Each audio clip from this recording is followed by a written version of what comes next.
All right, Alexander, let's do an update as to what is happening in Ukraine. So, what is happening in Ukraine? Well, Political article. Well, okay. We've got to talk about the political article, which, there's going to be a lot to say about that. And we also have the situation on the ground and, of course, Bakhmut and the what was it that happened a couple of days ago? The rumor that Ukraine crossed over the river in Kherson, but that has been debunked already. I'm trying to think if there's anything else going on the ground outside of the fighting in Bakhmut. Drone strikes in Moscow, yeah, or attempted yes, drone yes, strikes in Moscow, yes, and attempted drone strikes in Sevastopol as yes, well. yes. And it's the ones in Sevastopol that were the most important. I should say that apparently the weather in Ukraine has been very bad. Lots of rain, lots of mud. That makes big movements of, large forces more difficult than they would be. And it's Yeah, being but Sirsky given. says that Putin is controlling the weather. Of course he is. Absolutely. We know that. He's got a climate weapon. He's actually said that. Yeah, I I know. should make That's what it I'm clear saying. to Yeah, our viewers. yeah. It's not Alex a is not joke. actually, it's not a joke. He has. The commander of Ukraine's ground forces has actually said that Putin has a climate weapon that enables him to control the weather. And that's why he's slowing down the offensive, which begs the question of what he's going to do with this weapon in the summer. Will he turn Ukraine into a sort of ice or whatever it is? I don't know. That is exactly what the Ukrainian general who's in charge of all of this is saying. So it's incredible. It's incredible, but it's true. But anyway, there is bad weather. The Ukrainians have been saying that this is the reason why they haven't carried out their offensive. And the latest report suggests that the offensive, which was supposed to start on the 30th of May, it's now been postponed to the second part of May. And there's even some suggestions that it may be happening in June. Let's talk about the offensive in a moment. Now, at the moment, difficult weather is making rapid advances harder. But there are advances, and for the moment they're entirely by the Russians. Now, in Bakhmut, it seems confirmed that the Wagner troops have cut the road that leads into Bakhmut from the west. There's the main road. They apparently occupy around 500 meters of this road. There's a lot of fighting going on, but the road is unusable. So Ukraine's only ability to send men and supplies but into and out of Bakhmut is across these country lanes, these boggy fields, very dangerous to do, very difficult to do. And Prigozhin, who is the head of the Wagner group, he says that the area that Ukraine still controls in Bakhmut is 1 kilometer by 2 kilometers. In other words, it's very small. So, Bakhmut, it's almost at an end. And we've been saying this for a while. It's clearly been a bitterly fought battle. Ukraine did everything it could. It threw everything it had to try to hold on to Bakhmut. Many people, ourselves, think that it overinvested in holding on to Bakhmut. But clearly, now we are at the end game of the end game. It's very difficult to see how Ukraine can hold on to Bakhmut for much longer. And there's also some reports of Russian advances in other places. So there were reports yesterday that the Russians have made some progress around Avdiivka, which is this city to the south of Bakhmut, which is opposite Donetsk, and it's the area which Ukraine uses, the place from where Ukraine shells Donetsk city. It's important for the Russians to capture this place for political reasons as much as any others. And there's also a lot of fighting apparently going on in a forest in the north of the Donbass, which the Russians are gradually clearing. And there's again been Ukrainian counterattacks there, but the Russians say that they've all failed. So there's fighting going on, but it's slow, grinding stuff. And the biggest battle still remains Bakhmut, and no doubt will continue to be that way until Bakhmut is finally captured, which cannot possibly be long now. So that's what's going on the battlefronts. Now, you mentioned the non-story, because it was one. It's picked up by the Institute for the Study of War. The Guardian, incredibly, is still running with it, even after Ukrainian officials themselves have denied it, that the Ukrainians have managed to achieve some kind of bridgehead on the east bank of the Dnieper River in Kherson region. Now, I'm sure you've been reading the same things as I've been reading. For weeks, for months, there have been stories about, Russians sending reconnaissance groups across the Dnieper into western Kherson region, the Ukrainians sending reconnaissance people across the river into eastern Kherson region, the reconnaissance troops of each side occupying or trying to occupy various islands in the Dnieper. This has been an ongoing thing.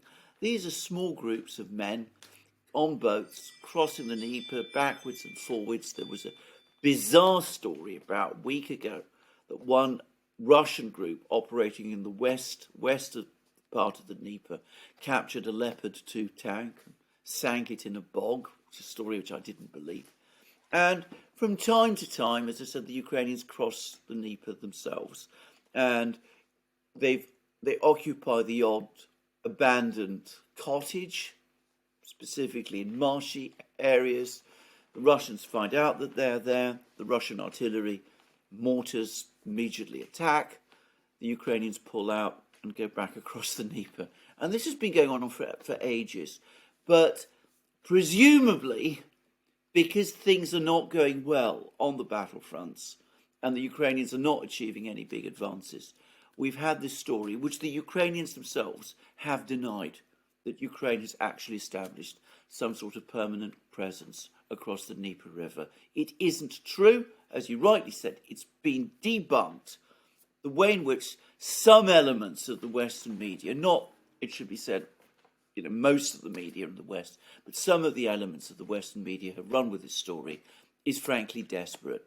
It's just nothing more than sporadic commando raids that have achieved nothing. Okay. Do you want to say anything about the drone strikes? Whether Moscow wants to that is important. I'm sorry, Black Sea Fleet? that is important. So the Ukrainians have been trying to launch drone strikes and missile strikes deep into Russia for some time. And if you remember, if you go back to the autumn, when they managed to launch missile strikes or drone strikes against the Engels air base and were sending drones close to Moscow, it looked for a time as if the Russians had a serious problem on their hands. But what's happened is that gradually it looks as if the Russian air defences have, I'm not going to say they've got entirely on top of the problem, because there's always a possibility that something will get through. But these drone attacks deep into Russia, using smaller and smaller drones, they're finding it more difficult to penetrate or reach all the way through, all the way to Moscow. And it's increasingly clear that these attacks are pinprick attacks, and it's a long time since they've achieved anything. So all of these drones, the Russians have either intercepted or shot down, or the drones themselves ran out of power, and on one occasion apparently they crashed down to earth on that basis without causing any damage. So these drone attacks on main Russia, on Moscow, have not succeeded, except in one respect, which is that they have caused the Russians to call off the march of the Immortal Regiment. This is the large number of people, the hundreds of thousands of people who turn out on the 9th of May with pictures of their fathers and grandfathers and great-grandfathers who fought in the Second World War. It's a big event in Russia. But on this occasion, the authorities in Moscow have called it off. Obviously, they're afraid that Ukraine might be able to launch some kind of a strike against this march, and it looks like a precaution. There's a report, by the way, circulating that the United States has told Ukraine not to launch strikes against Moscow, and that the Ukrainians are complying with it. I think the reason it isn't happening is because their capability to do it has become very limited indeed. And there was a report that the factory, the workshop, where these big Soviet-era jet-powered reconnaissance drones were being converted into cruise missiles, that factory has been destroyed as a result of Russian missile strikes, and that they just can't produce these drones anymore in that kind of way, and anyway their effectiveness appears to have reduced. Much more serious was this big drone strike on Crimea, and it was both air-launched drones and seaborne drones. Now, again, if you take your mind back to the summer, last summer, the Ukrainians started to launch drone and missile strikes on Crimea around that time. And you remember there was a very successful drone attack on a Russian airbase in Crimea at a place called Saki. And that did a lot of damage. A lot of aircraft were damaged in that strike. But subsequently, Russian air defenses have got denser. The Russians have developed, clearly, electronic warfare systems. And none of the Ukrainian drones in this latest strike seem to have managed to get through. So what we again see is the Ukrainians continuing to launch these sort of strikes, but they're not able to get through the Russian defenses. And very lastly, the Russians say that Ukraine deployed a long-range missile system that it's developed called the Grom 2. This is a ballistic missile which was developed by Ukraine with funding from a Middle East country in the about 2018. And they seem to have completed development of it, and they've tried to launch two of these missiles against Crimea from the area of Zaporozhye region. It's a little bit like the ATACMS missile in some ways. But on both occasions, the Russians say that they were able to shoot this missile down, and that, again, the Ukrainians are not getting through. So it seems as if these missile strikes on Crimea and drone strikes, including the seaborne drones against Sevastopol, that all of these attacks are failing. Yeah. Why are they trying to hit Crimea? Well, Right now, is this part of a preparation for the big spring offensive, or do you think this is more of trying to take away the attention from Bakhmut? It's both. It clearly is both. I mean, these strikes, whatever they were intended to achieve, are not achieving anything any longer. Back in the day, a couple of months ago, you could argue that these strikes were intended to give Ukraine information about the nature of Russian air defences and seaborne defences in Crimea. I think we're long past the point now where that kind of explanation makes any sort of sense. I mean, I think that whatever information they needed to get that way, they've now got, and all the information they're getting instead now is that these air defences have become extremely strong indeed, and that's all that they know. So I think that they're doing that partly because they hope that something will get through. And that will give Ukraine a media win when Ukraine is, frankly, not doing well on the battlefields.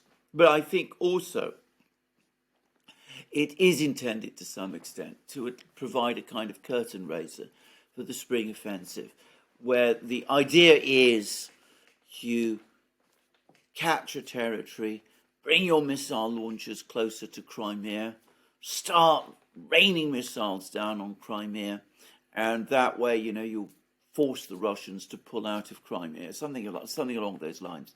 Now, that can only work if the air defences and the missile defences in Crimea can't intercept these missiles. And it could be that Ukraine is trying to put on some kind of demonstration to show to the West, well, look, if you let us get close to Crimea, we can do it. But in fact, it seems to me that what it's doing, it's the opposite. It's actually showing that the defences, the air defences in Crimea are now so sophisticated that relatively few missiles, and currently no missiles at all, or drones, are able to get through. it's so insane that that Ukraine and the collective West has these narratives of, if we're going to get to the borders of Crimea and we're going to bring along our missile systems and we're just going to rain missiles down on Crimea, the Russian military is just going to collapse and they're just going to leave Crimea and we're just going to walk right on in. It's incredible when they put out these narratives. They put them out there without considering that they're fighting an opponent. They make it seem like Russia is just non-existent. It's not going to do anything. It's not going to launch its own counteroffensive. It's not going to defend itself. It's not going to rain missiles down on cities in Ukraine or anything like that in retaliation. I mean, it just makes it seem like Russia is just, they're launching 5-10 missiles at Crimea. The war is over. We're done. We're out of here. I mean, the way they construct these narratives, it's like there's only one side fighting this conflict, and the Russian side is just kind of very, very passive, hanging out in some field, drinking vodka, and just waiting for Ukraine to just walk right on into Crimea. And I guess this leads me into the Politico article with the title Biden's team fears the aftermath of a failed Ukrainian counteroffensive. Yes, but the first time, by the way, that I've seen an article in the Western media actually talk about a failed counteroffensive. Up to this point, they've always assumed that the counteroffensive is going to succeed. The only question is how big the success is going to be. Are they going to get all the way to the Sea of Azov, retaking Mariupol and Melitopol and all those places, or are they only going to capture around 30 kilometers of territory? I mean, the headline in this article, not so much the article itself, but the headline in the article appears to admit the possibility of complete failure.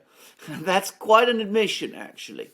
And, well, it confirms the point we've been making for some time now, that there's clearly a split. You have on the one side the neocons, who will not accept anything less than an offensive. They insist on one. They take it as absolutely read that the offensive is going to succeed. There was an article by Ben Hodges, General Ben Hodges, one of this particular team, who said, the offensive is going to be easy. He actually said that. He actually said in that article in the Daily Telegraph, it's easy to achieve this, to achieve all these objectives. The Russians have given up hope. They're not prepared to defend Crimea anymore.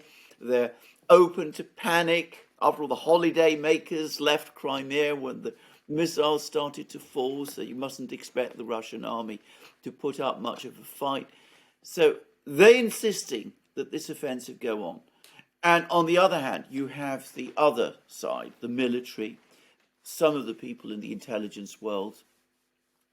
They're coming back and they're saying, look, this isn't going to work. The Russians are dug in. They built up these very heavy fortified lines. There's hundreds of thousands of them. They're fully prepared to fight. Putin is not going to give in. There's not going to be a political crisis in Moscow. This is looking like a debacle. By the way, the New York Times has given us for the first time a number on the size of the force with which Ukraine is going to go on the offensive eventually, which is 48,000. It says it's 12 brigades of 4,000 men each, 48,000 men. And, we're talking about a Russian force, aggregate number, around 500,000. So it doesn't, the odds don't look good. Obviously, you concentrate this 48,000 man grouping in one place. But as you correctly said, the Russians aren't going to just sit there twiddling their thumbs, waiting for Ukraine to break through. They're not going to panic. They're not going to break. When have the Russians ever panicked at any point in this war up to now? So this is wishful thinking. But the neocons will allow for nothing else. And the Politico article says that some people in the Biden team are becoming worried because they now realize that if the offensive fails, they will be blamed. They will be blamed by the realists who said you didn't listen to our advice, and they will be blamed by Ben Hodges and the neocons and the Newlands and the others like that, who will say you didn't do enough, you didn't give Ukraine the F-16s and the ATACMS missiles and all the other weapons that, the 1,000 Abrams tanks and all those things that it needed in order to succeed. So they're beginning to become scared. And we have had similar articles in the New York Times now, and by the way, also in the Wall Street Journal. Yeah, they're afraid that if this counteroffensive fails, then they're basically saying in this article that it's going to fail. That's the way I read it. If this fails, then the neocons on the one side, they're going to be pissed off at Biden, and they're going to blame the fact that Biden didn't give all these weapons. On the other side, it's the realists who are going to say, you see, we told you this was a crazy plan. And they're also afraid that they're going to get it from the Europeans as well. And the Europeans are going to say, all right, we're out of here. Zelensky is not going to gain any territory. He's not going to beat the Russians. We've destroyed our economy. We've destroyed our energy security. We've blown up pipelines. It's time to call this quits. They're afraid that the Europeans are going to say it's rapprochement time with Russia. And so the Biden White House is trying to figure out, how do we get out of this mess? And you said Politico is doing damage control. They're doing damage control for the Biden White House. The New York Times is running damage control. You start hearing for the first time from the mainstream media numbers of casualties on the Ukrainian side. Financial Times, Wall Street Journal, New York Times, Politico in this article, they're finally putting the number of 100,000. 3-4 months ago, everyone had the impression that 0 Ukrainian soldiers were dying. They refused to put a number. They refused. 300,000 Russian soldiers, they'd say, 500,000 Russian soldiers, but Ukraine, we don't know. We don't know, maybe 1 or 2. Now they're putting a number. All of these publications are now putting a number, and the number across the board is the same. And finally, Alexander, one paragraph which stood out to me from this article says, Ukraine has hoped to sever Russia's land bridge to Crimea, and U.S. officials are now skeptical that will happen, according to 2 administration officials familiar with the assessment. But there are still hopes in the Pentagon that Ukraine will hamper Russia's supply lines there, even if a total victory over Russia's newly fortified troops ends up too difficult to achieve. Hope and hope. How many times have we said that behind all of the rhetoric and talk and everything that Zelensky's been saying, and the collective West and the Pentagon and Austin and Blinken, the strategy is the hope strategy. They're hoping something, just something happen. Something, some Yerasimov stabbing Putin in the back, some Russian military leaving Crimea, something to happen. It's the hope strategy. And in this article, they flat out admit it. Absolutely. You're absolutely correct. I mean, I have nothing much to add to any of the points that you've been making, because it's now exposed that there isn't any real plan B. They can't sustain this war for much longer anyway. And this is, by the way, implicit in all of these articles. The Politico article, the New York Times article, the Wall Street Journal article. There's an article today in the Financial Times detailing the collapse of the EU's project of supplying Ukraine with 1 million shells. They were going to supply Ukraine with 1 million shells. They're going to buy all these shells from all of these countries, pile them all together, ship them off to Ukraine. That would enable Ukraine to stabilize the situation on the battlefield. It would achieve, if not parity with the Russians in artillery, at least a significant presence. There aren't that many shells in Europe. The factories can't produce the shells. They've been going around cap in hand to other countries to try to get the shells. They can't get the shells. And if you read the Financial Times article carefully, obviously, it's blaming the French, but you can also sense huge recriminations going on, because that project just can't be done. Other articles, I think it was the Wall Street Journal article actually said it's not going to be possible to sustain supplies to Ukraine in 2024 on anything like the level that we have seen up to now. So with the Russian industrial system, military industrial complex, cranking up, increasing production, Ukraine's supplies are going to start to fall away. Not because lack of money or even lack of political will, but because the physical constraints cannot be overcome. So that's one reason why they're nervous that if this offensive doesn't succeed, and the only chance it will succeed is, the improbable things that you said, Gerasimov rebelling, the Russians panicking, something like that happening. So it all hinges on hope. It's all hope for the success of this counteroffensive. The New York Times talks about immense risks. I mean, it's gambling. They are now gambling with the lives of men and with the future of Ukraine, because they have nothing else. That's all they can do. Yeah, I agree with that. What are your thoughts on the fire sale that is taking place in Ukraine, the selling of all their assets, as well as Naftogaz coming up to sign a gas agreement with Halliburton and Chevron, ExxonMobil. And anyway, my point is, it seems like there's a rush all of a sudden with collective West companies and Ukraine to start buying assets, selling assets, make gas deals in the middle of this conflict and right before this spring counteroffensive. Now, some people have come up with the theory that perhaps Ukraine would like these Western companies in Ukraine to provide some sort of reason for NATO or the U.S. to put boots on the ground in Ukraine and become involved in the war.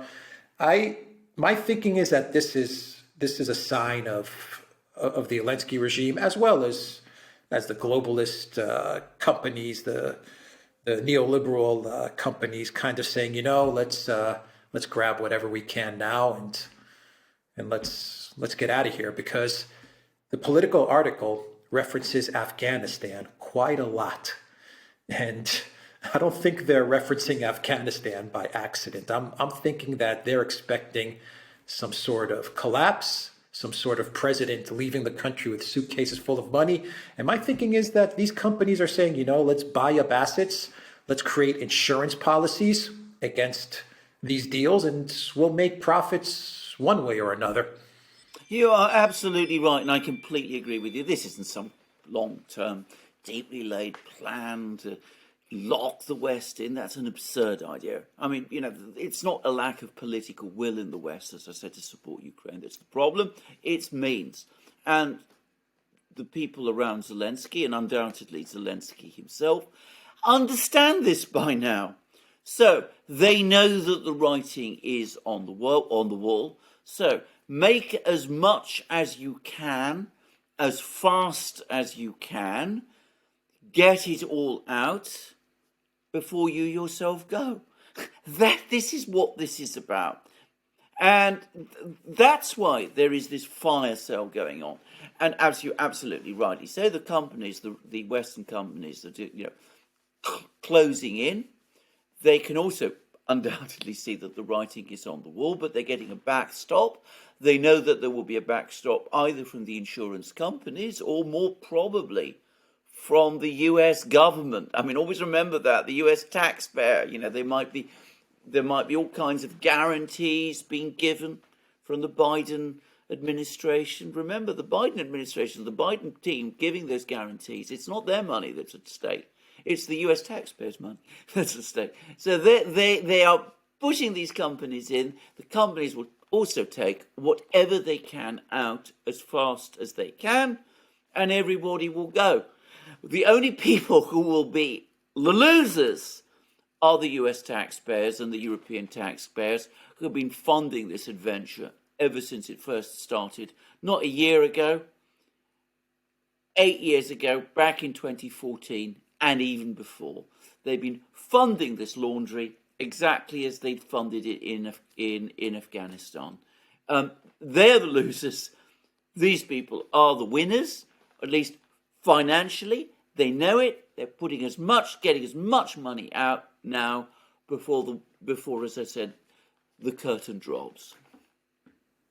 Yeah. All right. Final thoughts on Lavrov's speech at the UN, at the Security Council, for which Russia is chairing the session. They are the president I know. of the Security Council. Your thoughts on his speech, because he kind of said many things that you just said right now, which is this thing goes back 8 years, and it's been one lie after another, one deceit after another, from the Minsk agreements to everything else that the collectivist has been up to, not only in Ukraine but around the world. And Lavrov mentioned Yugoslavia, he mentioned Serbia, Libya, Iraq, Nord Stream, Joseph Borrell, the garden, the jungle. I mean, he talked about all these things. What was your take on his absolutely, speech? and of course, it was an extremely well put together, very effective speech, which will gain a lot of traction around the world. Of course, in the West, we don't read it. Nobody in the West, there's no summary of it in any British newspaper. There's no discussion of its contents on the BBC, for example, here in Britain. People are not going to be familiar with all the points and comments that Lavrov made. Instead, if you're talking about Britain, the only thing you read about is the indignation of the Western powers, who are, of course, made out to be the majority in the United Nations, even though they're not by any stretch. But their indignation that Russia is chairing this Security Council meeting at all, this completely false issue, has been made into the key issue in this affair. But of course, Lavrov isn't addressing the West.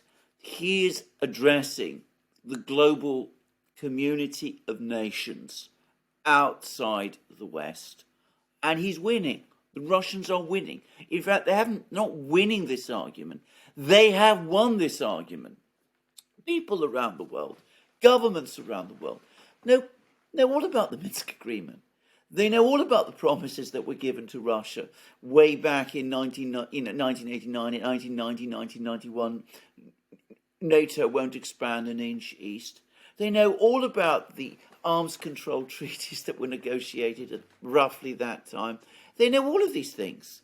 And, you had people like Ambassador Varma from India, who, as I said, we interviewed, Glenn Deason and I, for the Duran. And he says, this was clearly provoked, this war was clearly provoked. Clearly the Russians are defending their positions here. And Lavrov put it well. He is addressing a global audience. The United Nations is not to be overlooked, because that's where all the countries have ambassadors. So, it's an important sounding board for these things. It's also an important place for conducting diplomatic contacts. He's going to be meeting all kinds of people whilst he's in New York, or the representatives of many countries he's going to have discussions with. But what he is saying is finding a very, very receptive audience. Most of the world quietly agrees with him. Yeah. 19 countries want to join BRICS. Well, 19 countries, well, what does that tell you? And the Chinese ambassador to France has gone even further. He's questioned whether some of these constituent republics of the former Soviet Union have any real legitimacy as nations at all, which provoked outrage, of course, in the West. But, I'm sure that ambassador speaks for what a lot of Chinese officials are thinking, and for what a lot of people around the world are probably thinking too. Yeah. All right, we will end it there. The Duran.locals.com. We are at Rumble, ODYSEE, BitChute, Telegram, and Rockfin. And go to the Duran shop. 10% off. Use the code. Good day. Take care.